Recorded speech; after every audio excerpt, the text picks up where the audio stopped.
Bonjour tout le monde. Dans cette vidéo, nous allons voir une technique d'intégration appelée la substitution trigonométrique. Afin d'introduire comme il faut cette nouvelle méthode, nous allons commencer par l'illustrer sur un exemple. Prenons par exemple l'intégrale de 1 sur racine de 1 moins x2, tout ça à la 3. Le problème dans cette intégrale-ci, c'est la racine carrée que je ne peux absolument pas simplifier. Donc je ne peux pas distribuer la racine sur une différence, et il n'y a aucune manière que je peux simplifier cette intégrale-là. On pourrait essayer de faire un changement de variable, par exemple en remplaçant 1 moins x2 par u, mais si vous l'essayez, vous allez voir que ça ne fonctionne pas ici. Donc il n'y a aucune des méthodes qu'on connaît en ce moment qui peut nous aider à simplifier cette intégrale.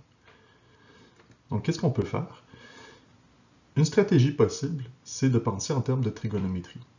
Donc, à chaque fois qu'il y a un terme comme ça avec une racine carrée de 1 moins x2 dans l'intégrale, ça force x à prendre des valeurs entre moins 1 et 1 pour que la racine carrée soit positive ou nulle. Ça peut nous faire penser à une autre fonction qu'on connaît qui est toujours prise entre moins 1 et 1. Les fonctions trigonométriques, donc par exemple sinus θ est aussi pris entre moins 1 et 1. Donc il n'y a rien qui nous empêche d'appeler x sinus θ et ça pourrait fonctionner. Il faut juste s'assurer de prendre des valeurs de θ qui font en sorte qu'on peut avoir n'importe quelle valeur entre moins 1 et 1. Donc par exemple, prenons θ entre moins pi sur 2 et pi sur 2. Je vous rappelle brièvement la définition de sinus et cosinus sur un cercle trigonométrique. Donc le cercle qui est ici est de rayon 1, et pour chaque angle θ, si vous tracez le rayon de cet angle-là, le sinus correspond à la hauteur et le cosinus correspond à l'abscisse. Donc on voit par exemple que le sinus est pris entre moins 1 et 1, ce que j'ai dit tout à l'heure, et qui prend toutes ces valeurs-là quand on prend θ qui part de moins pi sur 2, qui est en bas du cercle, jusqu'à pi sur 2 qui est en haut du cercle. L'avantage de penser à x comme une fonction trigonométrique, donc de penser à x comme sinus θ, c'est que ça nous permet à ce moment-là d'utiliser les identités trigonométriques pour simplifier l'intégrale. Donc dans ce cas-ci, si je remplace x par sinus θ, l'intégrale va devenir beaucoup plus simple en utilisant cette petite astuce-là. Donc je prends ma racine carrée, donc on va juste se concentrer sur la racine carrée qui est en rouge pour essayer de la simplifier. Je prends la racine carrée de 1 moins x2, je remplace x par sinus θ, donc ça va me donner la racine de 1 moins sinus de θ au carré. Et comme vous savez, on sait que cos carré plus sin carré donne 1, donc 1 moins sinus carré de x, c'est tout simplement cosinus carré de x. Et la racine carrée de cosinus carré, ça donne tout simplement cosinus. Donc normalement, ça donnerait plus ou moins cosinus θ, dépendamment du signe du cosinus. Mais ici, si on suppose que θ est entre moins pi sur 2 et pi sur 2, on peut voir sur le cercle trigonométrique qui est à droite, que le cosinus est toujours positif pour ces angles-là. Donc on peut toujours se restreindre à ce domaine-là et supposer que le cosinus est positif. Ça va nous éviter d'écrire plus ou moins à chaque fois. Donc ce qui est important de voir ici, c'est que je me suis débarrassé de la racine carrée en remplaçant x par une fonction trigonométrique, sinus θ. Maintenant, essayons de faire cette intégrale-là. Donc je remplace la racine carrée en rouge par cosinus θ. Ça me donne 1 sur cosinus θ à la 3. C'est un genre de changement de variable que j'ai fait, donc je dois m'assurer qu'à la fin, je me retrouve avec une seule variable. Ici, j'en ai deux. J'ai le cosinus de θ, donc θ c'est une variable, et j'ai aussi le dx qui représente la différentielle de x. Si je veux continuer avec mon changement de variable, je dois remplacer dx aussi par une fonction de θ. C'est pas si difficile que ça à faire parce qu'on connaît déjà le changement de variable qui est x égale sinus θ, donc la différentielle de x, c'est juste la dérivée fois dθ. C'est quoi la dérivée de sinus de θ? C'est cosinus de θ. Donc si x égale à sinus θ, le dx, ça va être cosinus θ dθ. Donc ça complète le changement de variable parce que là, si je remplace dans l'intégrale de dx, ça me donne une fonction qui est seulement en θ. Donc normalement, avant de faire une substitution trigonométrique, on doit avoir déjà vu toutes les méthodes d'intégration pour les fonctions trigonométriques. Donc je suppose qu'ici que vous êtes déjà familier avec les techniques d'intégration sur des fonctions trigonométriques. Dans ce cas en particulier, si j'ai cosinus θ sur cosinus θ au cube, je vais commencer par simplifier, ce qui donne 1 sur cos θ au carré, que je peux écrire comme sécante carré de θ, puisque sécante c'est 1 sur cos. L'intégrale de sécante carré, c'est tangente θ plus c. Donc on a réussi à intégrer en passant par les fonctions trigonométriques. La seule chose qui manque maintenant, c'est de retrouver une fonction en x, donc de faire le changement de variable inverse. Donc, qu'est-ce que c'est que le tangente de θ d'après les fonctions, donc si on veut remplacer par une fonction de x? J'ai aucune expression en ce moment qui me donne tangente θ en fonction de x. Par contre, j'ai sinus θ qui est x, qui était mon changement de variable, et j'ai aussi le cosinus θ, qui était la racine de 1 moins x2, comme on peut le voir dans le calcul qui est en bas de l'écran. Donc, plutôt que d'écrire tangente θ, je peux l'écrire comme sinus sur cosinus, et remplacer sinus par x, et cosinus par la racine de 1 moins x2. Et voilà, donc ça me donne une primitive de 1 sur racine de 1 moins x2 à la 3. Si vous pensez que c'est juste un truc qui fonctionne par hasard dans ce cas-là, mais vous pouvez toujours le vérifier en dérivant la fonction que j'ai obtenue, x sur racine de 1 moins x2, et vous allez voir que ça fonctionne vraiment, ça donne l'intégrale de départ. Donc là, la question qu'on veut se poser, c'est à quel moment est-ce qu'on peut utiliser cette méthode de substitution trigonométrique, et comment savoir par quelle fonction trigonométrique on doit remplacer x. Donc tout d'abord, on utilise la méthode de substitution trigonométrique pour simplifier l'intégrale qui contient des expressions de la forme racine avec une somme de carrés ou racine avec une différence de carrés, soit x carré moins a carré ou a carré moins x carré. Dans tous les cas, a carré, c'est juste une constante quelconque positive. Donc pourquoi ces trois cas-là? C'est parce qu'en effet, dans ces trois cas-là, si on remplace x par une fonction comme sinus, cosinus ou tangente, on peut éliminer la racine en utilisant des identités trigonométriques. Donc le but de cette vidéo, ça va être de regarder en détail ces trois cas-là. Donc on va regarder chacun des cas séparément et à chaque cas, par quoi on remplace x pour pouvoir se débarrasser de la racine.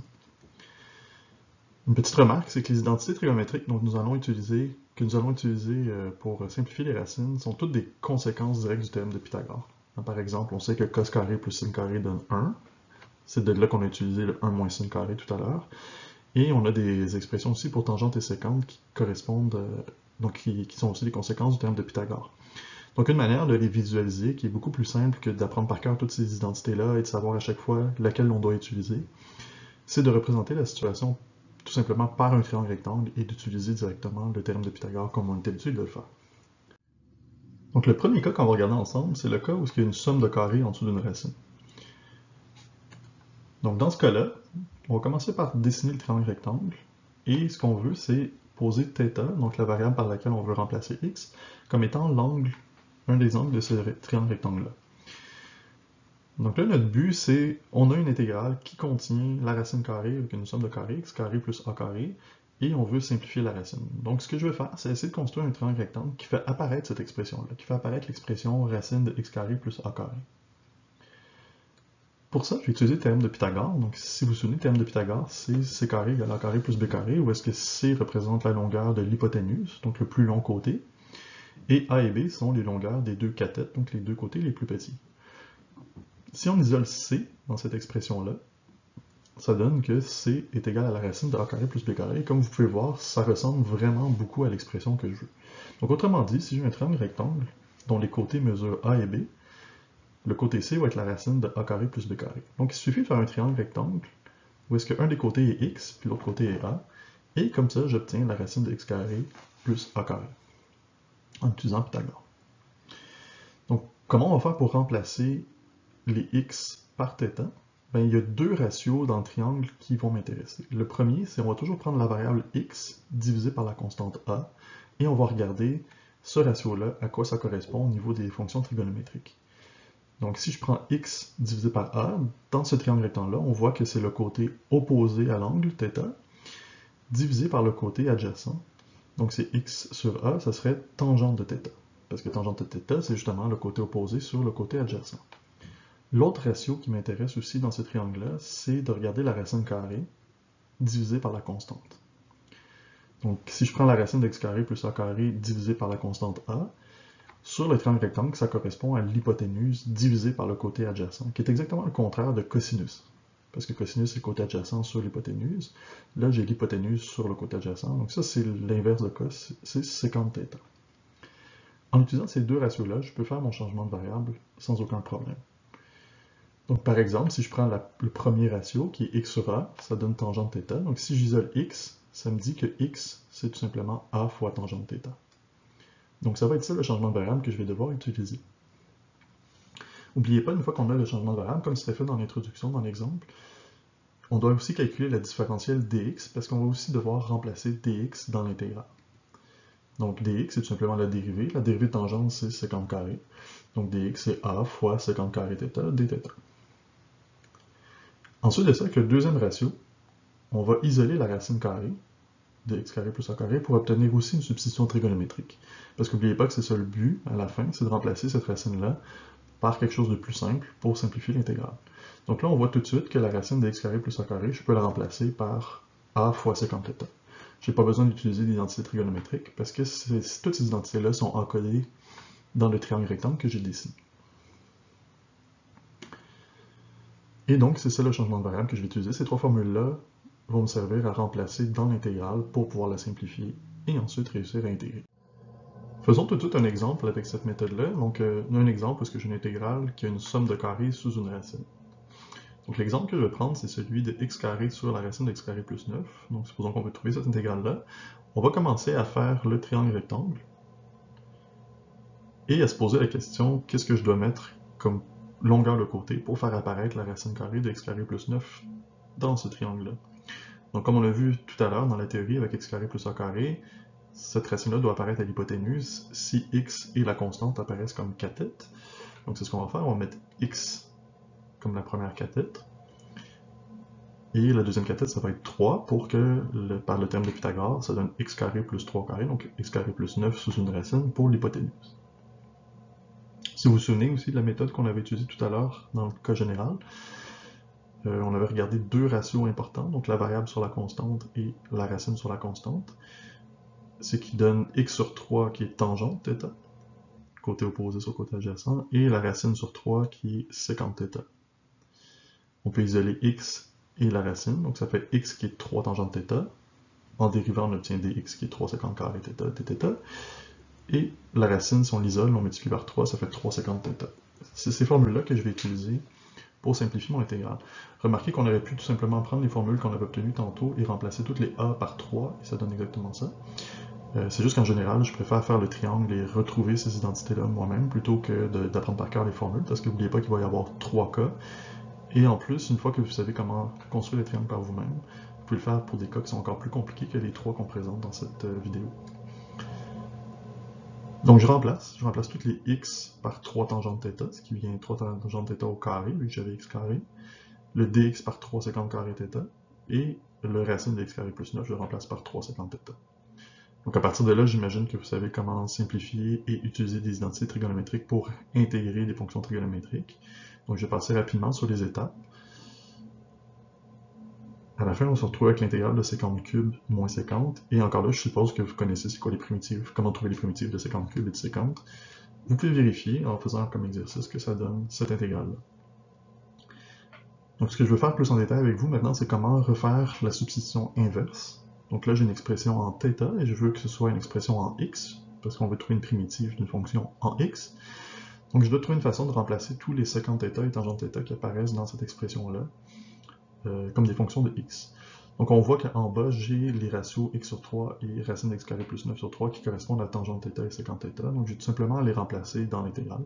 Si jamais on était tombé sur d'autres fonctions que tangente et sécante, pour la primitive, ben à ce moment-là, on peut toujours se servir du triangle rectangle pour savoir qu'est-ce que ça donne en x en faisant les ratios qui correspondent dans le triangle rectangle.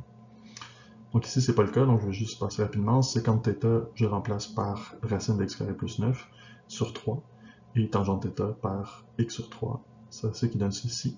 Je vais simplifier un peu, et ça donne comme expression finale ça ici. Donc, remarquez que le log, le ln, on aurait pu le simplifier encore plus en enlevant le sur 3, mais pour l'instant, je vais le laisser comme ça, c'est pas très important pour tout de suite.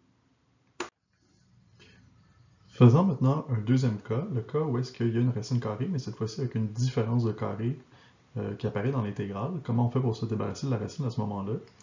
Donc on va faire le même truc, on va utiliser un triangle rectangle avec l'angle θ, et on va essayer de faire apparaître l'expression racine de x carré moins a carré dans comme un des côtés de ce triangle-là. On va encore utiliser le théorème de Pythagore, où C et l'hypoténuse, puis A et B sont les deux cathètes, sauf que cette fois-ci, ce que je veux, c'est faire apparaître une différence de carré. Donc pour faire ça, je vais isoler une des deux cathètes. Disons que j'isole B carré, par exemple. Donc on peut écrire B carré comme une différence de carré, B carré comme étant C carré moins A carré, ce qui veut dire que B, c'est la racine de C carré moins A carré, qui est une expression très semblable à celle que je voulais. où est-ce que x joue le rôle de l'hypoténuse, et a, c'est une des deux cathètes. Donc on va faire les triangles avec exactement ça. Donc x, ça va être l'hypoténuse, cette fois-ci. Donc c'est un triangle qui est légèrement différent du triangle dans le cas 1. Donc cette fois-ci, x va être l'hypoténuse, et a va être une des cathètes, disons celle du bas, ça n'a pas d'importance. Donc disons qu'on prend celle du bas. Et à ce moment-là, l'autre cathète, ça va être b, qui est la racine carrée de l'hypoténuse au carré moins l'autre cathète au carré. Donc racine de x carré moins a carré, et voilà, j'ai fait apparaître la bonne racine dans mon triangle. À partir de là, c'est les mêmes étapes que tout à l'heure. Donc on va regarder les deux ratios les plus importants, x sur a et la racine de x carré moins a carré sur a. X sur a, cette fois-ci, dans le triangle, ça correspond à l'hypoténuse sur le côté adjacent, donc ça serait sécante θ. Tandis que la racine sur a, ça serait le côté opposé sur le côté adjacent, donc ce serait la tangente de θ. Donc c'est un peu l'inverse du cas tout à l'heure. Tout à l'heure, on avait x sur a qui était la tangente, puis la racine sur a qui était la sécante. Là, c'est l'inverse. Même chose, pour avoir le bon changement de variable qui simplifie l'intégrale, on va isoler x. Donc si x sur a c'est sécante θ, ça veut dire que x est égal à a sécante θ. On va dériver cette expression-là pour trouver la différentielle. C'est quoi déjà la dérivée de sécante θ? C'est sécante θ fois tangente θ. Donc le dx, ce serait a sécante θ tangente θ fois dθ. Et on va utiliser l'expression racine de x carré moins carré sur a égale tangente pour trouver que la racine c'est a fois tangente θ. Ça, ce serait les trois formules qu'on va utiliser, qui vont nous servir à simplifier l'intégrale dans le cas où est-ce qu'il y a une racine de x carré moins a carré qui apparaît dans l'intégrale.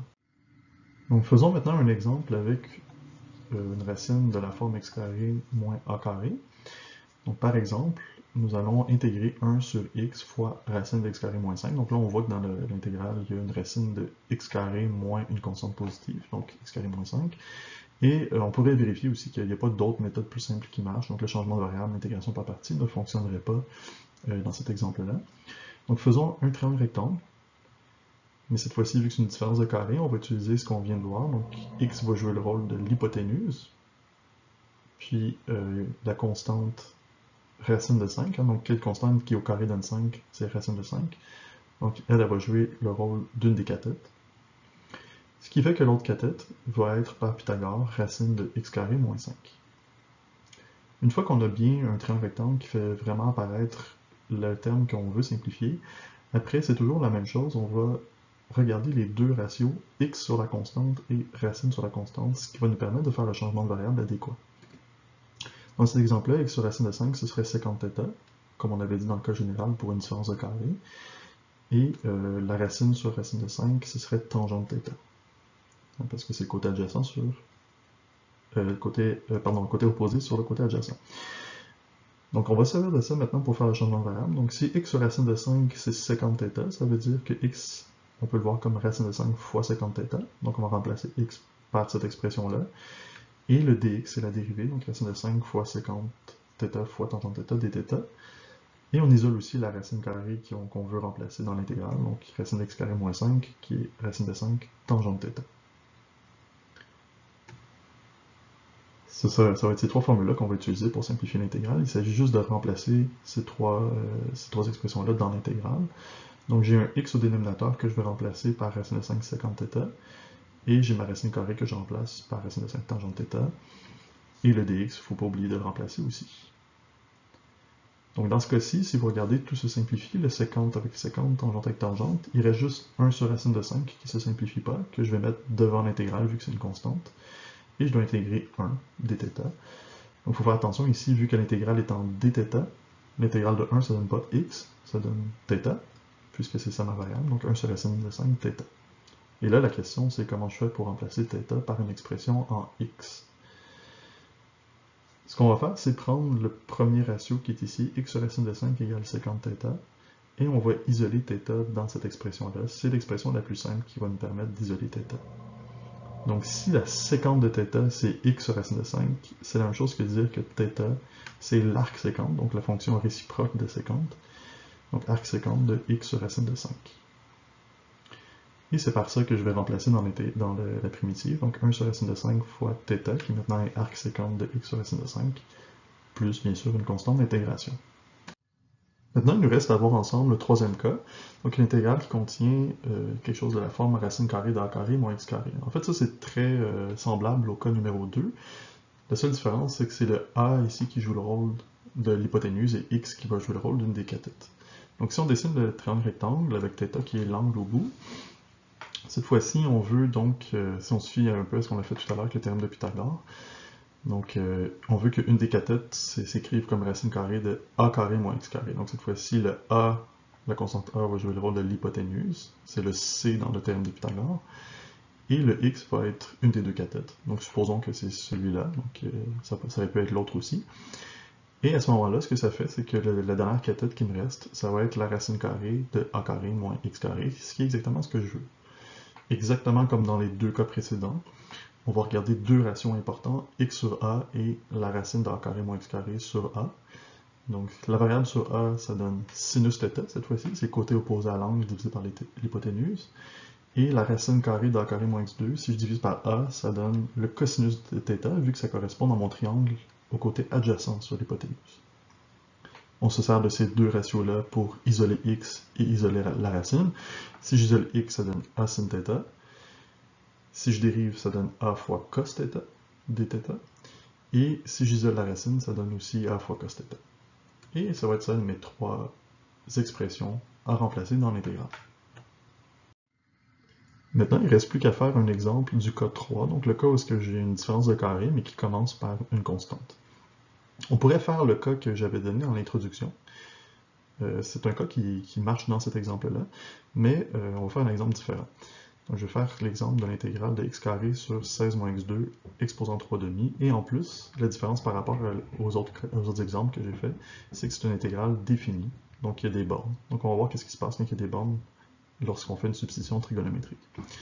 Bon, première des choses, je vois pas vraiment le racine de a carré moins x carré qui apparaît, mais n'oubliez pas que l'exposant 3 demi cache une racine, donc je peux l'écrire comme x carré sur racine de 16 moins x2, tout ça à la 3, donc j'ai bien une racine carrée de a carré moins x carré, et je vais faire donc mon triangle rectangle qui correspond au troisième cas, le cas où la constante joue le rôle de l'hypoténuse. Ici, la constante c'est 4, puisque a carré vaut 16, et la variable va jouer le rôle d'une des deux cathètes, donc disons c'est à la droite, ce qui fait que la racine de 16 moins x2, c'est l'autre cathète.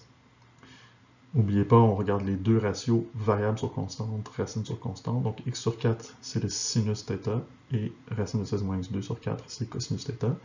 En isolant, on trouve le changement de variable, x qui est 4 sinus θ, quand on dérive, ça fait dx qui est 4 cosinus θ dθ, et la racine, quand on l'isole, ça fait 4 cos θ.